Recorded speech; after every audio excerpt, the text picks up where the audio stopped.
the more I think about this, the more it seems that it's all about the back.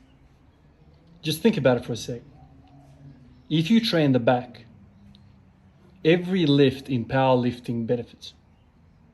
We know for a fact that a stronger set of lats and traps will benefit the deadlift. That's proven. It's proven. How many times have you seen world record holder bench presses not have a big back? They all have a well-developed back. Some of the best freaking bench presses that I can think of on the top of my head, all I'm seeing in my eyes is like big set of traps, big lats, just big back. So that's 2 out of 3 lifts benefit from having a big back. And then from yesterday's article that I've read from Greg Knuckles talking about the importance of upper back stiffness, thoracic extension strength in the squat, it seems to me that even squats benefit from a strong upper back. Which other part of the body has carryover across all movements like the back? It's interesting, huh? It's really, really interesting. I thought synergistically the back can have some sort of spillover effect when it comes to the squat, but I never really conceptualized this idea. I never really grasped this idea fully of what the connection is. How does a set of traps benefit me in the squat? Okay, everything, strong earlobes are going to benefit everything, right? That kind of thing. But now that I have a mechanism behind my thought, I'm like, okay, makes sense. It makes sense.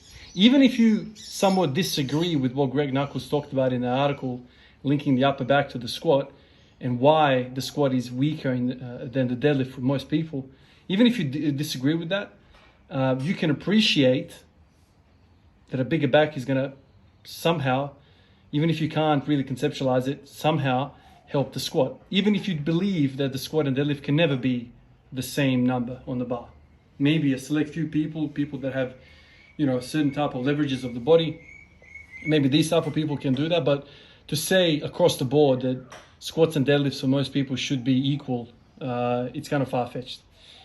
I've thought about this quite a lot. I've read some of your comments as well since yesterday's video.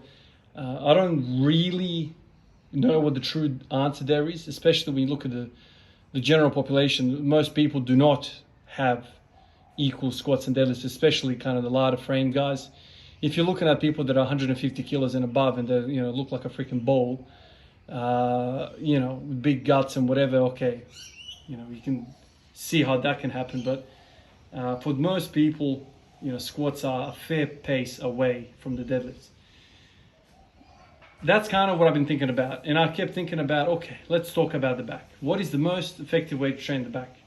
I've got a background of prioritizing pull-ups, so vertical pulling more so than horizontal pulling. I never really valued rowing. I always thought it interfered with everything else. It was just, too much on the lower back and whatnot, blah, blah, blah.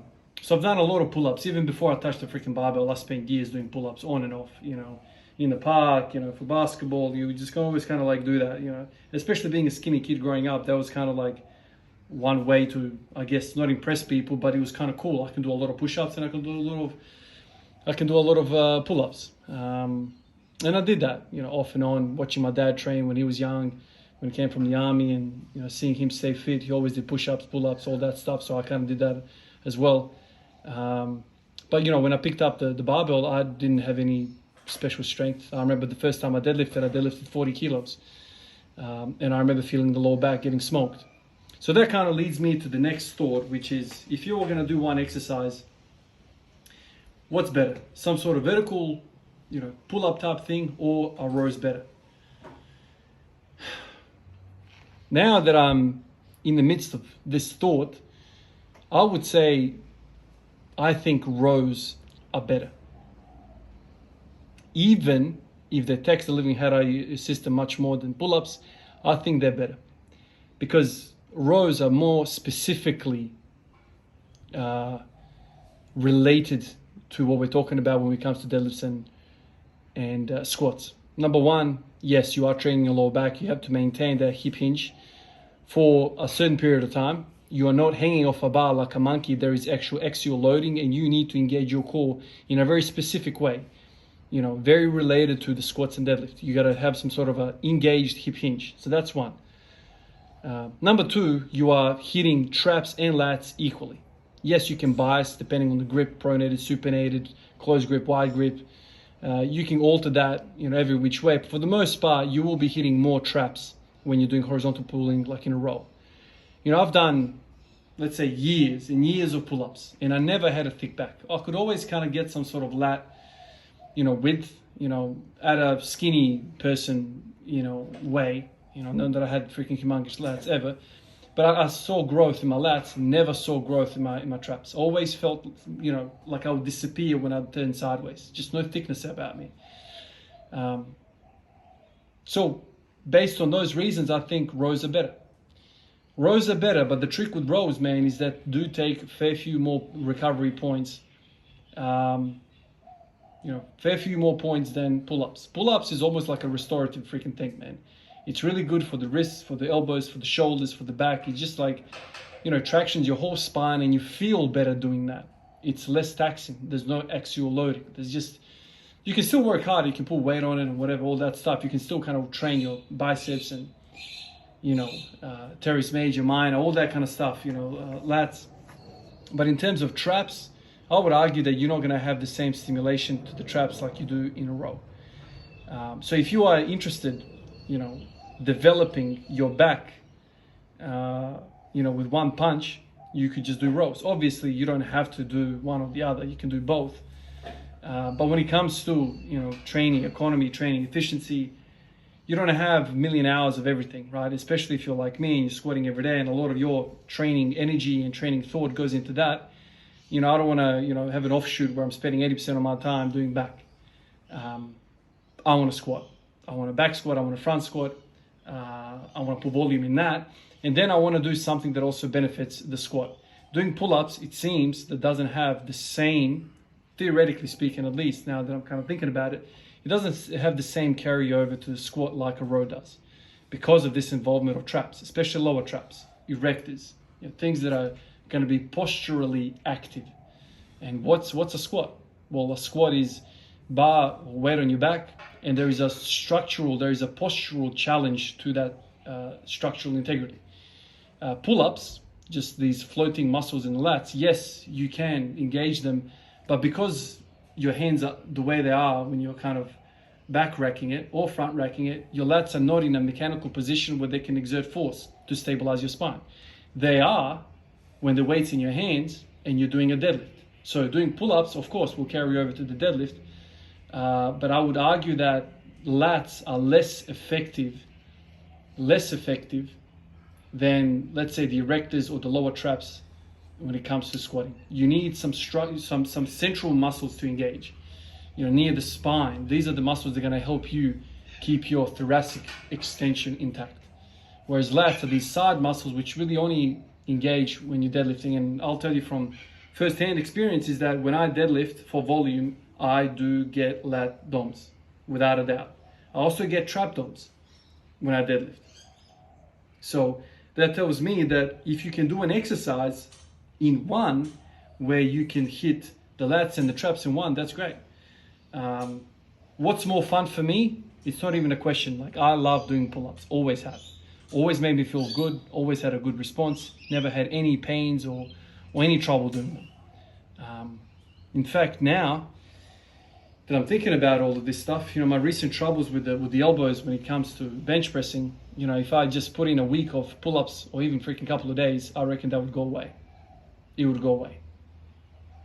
I'll be really interested to see whether the rows will have the same effect. Technically speaking, if you think about all of the reps I've ever done in my life, maybe 1/20th of all back exercises have been rowing. Everything else has been pull-upping, vertical. And really, you can see it in my physique. I'm very narrow, very, thin. So I don't have big thickness to my back. I do have some width, but I don't have thickness. So when you look at the ratio that I just mentioned, rowing versus pull-ups, you'll see that that's kind of how my figure developed. I don't know if you guys agree with this. That's kind of how I'm thinking about it.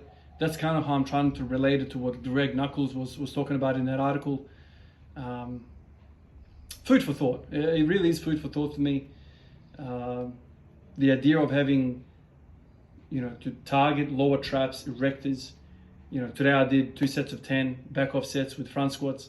I'm gonna feel these postural muscles. I'm gonna feel them because, I know a lot of you guys mentioned Zercher squats and deadlifts and whatever, but I think front squats, something that's familiar to me, something that's not going to be painful. Front rack for me is really a not event, but having the bar in your crease of your elbows, it just seems to be much more unnatural.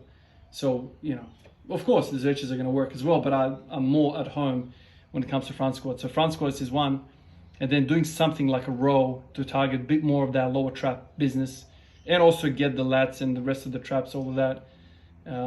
Will be of benefit. So maybe in the next few weeks I can, do some rowing, not just to help the squat, but also to see if I can improve the elbows that have, flared up for whatever reason. I haven't done push-ups now for about a week now. I think it's pushing a week now. I want to give it a few more days rest before I start doing push-ups again.